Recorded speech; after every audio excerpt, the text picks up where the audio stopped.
Hello and welcome back to another video. This is BT Plays here, and today we are on the Crew 2 and we are testing out the Porsche 917K. But before we get into that, don't forget to like and subscribe if you are new, as it does help out the channel. But first, let's get into the price of the vehicle. So this thing comes in at 631,400 crew bucks or 90,200 crew credits. So quite expensive. So let's get into the customization, and it is a touring car vehicle, so there isn't much customization, but let's change the color of this thing, and that green does look nice. I'm going to put the green on. I'm going to see what liveries there are as well, see if there is anything that catches our eye. Probably not. That Red Bull one's decent, but not overly great. Batman, yeah, they're not great, and I don't know why my screen blurs all the time when I go on liveries, but you can change the vanity items as well.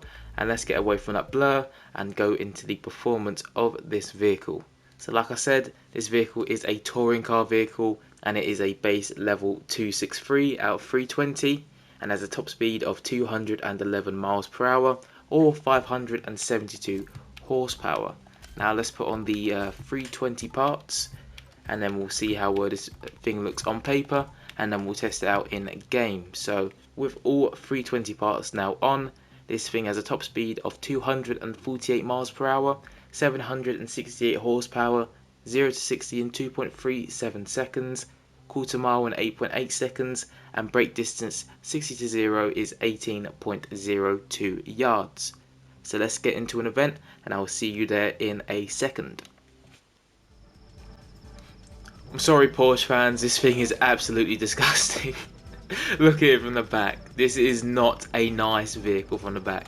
From the front, it's still pretty ugly, but from the back, gee, this thing is horrible to look at from the back. And that's how we drive the vehicle. But let's test out its performance, and hopefully that makes up for it. Acceleration wise, not bad. Not bad. Ooh. Okay, this thing feels nimble. Wow. This thing feels really nimble. Okay. Wow. I was not expecting that. I was expecting it to feel like the rest of the touring car vehicles, quite heavy and clunky, but no. Quite nimble, except for on the brakes. Brakes could definitely use a bit of upgrading, because we are now in 5th. But little turns, quite nimble. Look at this.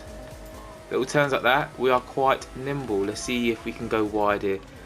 Okay, no, not quite, but it feels quite light and quite fast as well, which is nice. I mean, the shape of it does help with aerodynamics and stuff, but yeah, it feels quite light and quite rapid as well. Definitely not what I was expecting. Obviously, you can change certain things with pro settings as well, but for this video I haven't. I just kept it as plain as possible, and I have not done any of these touring car events in so long, like these proper circuit ones. I've always just done the new, you know, the new ones around the cities and stuff, but that's my excuse for not being first right now. But we're back in first, so there we go. But no, this vehicle, getting used to it, if I got used to it, it would definitely be probably a really good vehicle. But because I'm not used to this vehicle one bit, I'm definitely not showing its full potential. But it does definitely feel pretty good, and feels a lot better than most of these other vehicles. I don't understand how that's an M4 performance. That is so bad. How are the AI driving it? I don't understand. It's so bad. If you've played this game and you've used the M4 performance, you know it is the worst touring car vehicle, and it's not the worst, but it's awful. All touring car vehicles, sorry to say it, are awful, but this just isn't as awful. I'm still stinking in it, but definitely usable compared to a lot of the other vehicles in this game. But I need to consider the price tag here. 600,000 crew bucks is a lot, and we are not even in the lead all the time, so I do need to consider that when rating this vehicle. Just defending my spot here, come on, Good defending here. Oh, vital bit of defending there. And yeah, for 600k, you don't want to finish like that. So I do need to address that in my rating. But no, quite a nimble vehicle, quite fast as well. So let's get into what I rate this vehicle. So cost, very, very expensive for a touring car vehicle. There are quite a few touring car vehicles cheaper than that. So quite expensive in that department. Also, customization wise, there isn't any customization, but most touring car vehicles don't have customization, so I can't really go off anything there. And the performance, like I said multiple times, it does feel quite nimble, and also it does feel quite fast, but brakes aren't definitely up to scratch. And I mean, you saw that last bit, you shouldn't be paying 600,000 crew bucks and finishing like that. So overall, I'm going to give this vehicle a solid 7.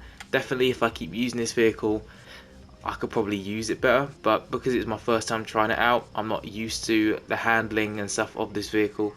So a 7 out of 10 I think is fair.